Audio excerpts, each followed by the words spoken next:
Faly mitsidika ny tokantranonao indray amin'izao aliny alarobia faharoa amby roapolo ny volana janoary izao tompoko lahy sy tompoko vavy manatitra ny araba ary manasanao mpanajana trany anjoy ny vaovao hatramin'ny farany hosantaritsika ao anatin'ny lafiny ara-politika hatrany izany roa andro mialohan'ny famindrapa-efana eo amin'ny filohan'ny tetezamita sy ny filoham-pirenena vaovao ery razonary mampianina dia niresaka ny toerany manoloana ny toedrara politika amin'izao fotoana izao indrindra Andriamatoa Andry Rajoelina filohan'ny tetezamita ny Lazary ny filohan'ny tetezamita androany nandritra ny lanonam-pitokanana ny hôpitaly Manarapenitra etsy Andohatapenaka fa ny Mapara no manendry ny Premier Ministre ny andinindiny ary.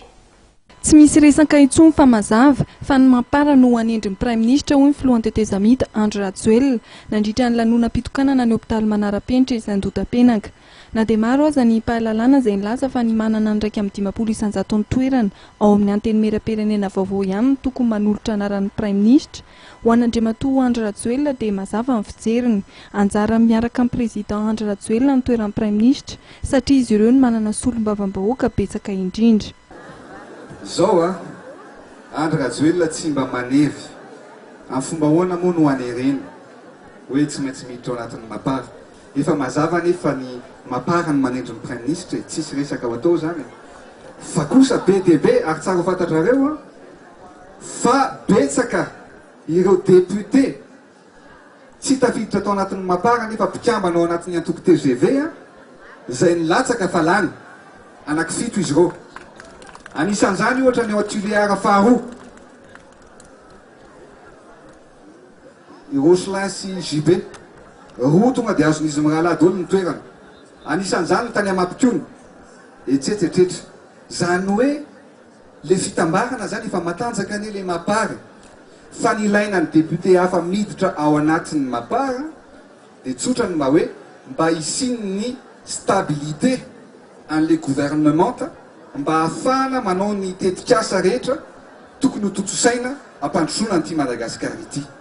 Coalition zany ny ilaina hoe rehefa misy lalàna hovidina rehefa hifidin'ny lehibe an'ny assemblée alao tsorony zay rehefa hifidin'ny lehibe an'ny assemblée dia mba mandeha ho azy zany satria any amin'ny Prime Ministre tsisy resaka fa ny coalition any amin'ny lehibe an'ny assemblée any no zavatra hafa any mety raha tsy matanjaka ianao na manana ny atsasa-manila dia mety tsy ho azonao ny lehibe an'ny antenimera-pirenena fampiresahana leo ilainy ve Andry Rajoelina.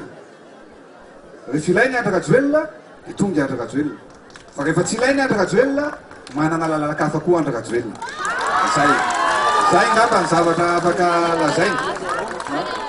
Sarotra neny ametraka an'izany rehetra hoe lalakafa ahoana moa fa be dia be ny ny lalany. Zay ny zavatra fa tsika tsy very mandeha. Tsy very mandeha tsika.